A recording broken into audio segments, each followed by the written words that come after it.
বিপদ থেকে রক্ষা করতে মা বিপত্তারিণী পুজো ঝালদার ছুতার দুর্গা মন্দিরে। পুজো দিতে ভক্তদের ভিড়। আজ ঝালদা ছুতার দুর্গা মন্দিরে ভক্তরা মা বিপত্তারিণীর পুজো দিলেন। এই বিষয়ে পুরোহিত মদন ব্যানার্জি জানান, এই পুজো পরিবার তথা সন্তানদের বিপদ থেকে রক্ষা করার জন্য মা বিপত্তারিণী পুজো করে আসছেন মহিলারা। পুরোহিত মদন ব্যানার্জি আরও জানান, আষাঢ় মাসের রথযাত্রার পর শনি বা মঙ্গলবারে এই পুজো হয়। 13 রকমের ফুল ফল দিয়ে হয় এই পুজো। অনেক পরিবার মঙ্গল কামনার জন্য এই পুজো করে আসছেন আদিকাল থেকে। একই কথা বলেন ব্রতী পূর্ণিমা ব্যানার্জি। কেন এই পুজোটা করা হয়?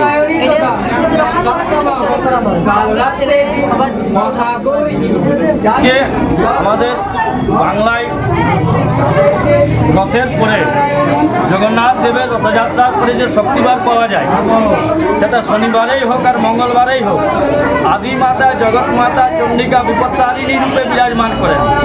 আমরা বাংলার ঘরে ঘরে সকলে ভক্ত মহিলারা উপবাস করে 13 রকমের ফল, 13 রকমের ফুল, 13 খেই সুতা এবং দুর্বা দিয়ে মায়ের চরণে আমরা পূজা করি এবং সকলে এত সংবৎসর পর্যন্ত মা আমাদেরকে বিপদ থেকে রক্ষা করেন। যার জন্য মন্দিরে এত ভিড়, সকলে দলে দলে আসছে সকলের মঙ্গল কামনার জন্য, মা বিপত্তারিণীর পূজার জন্য।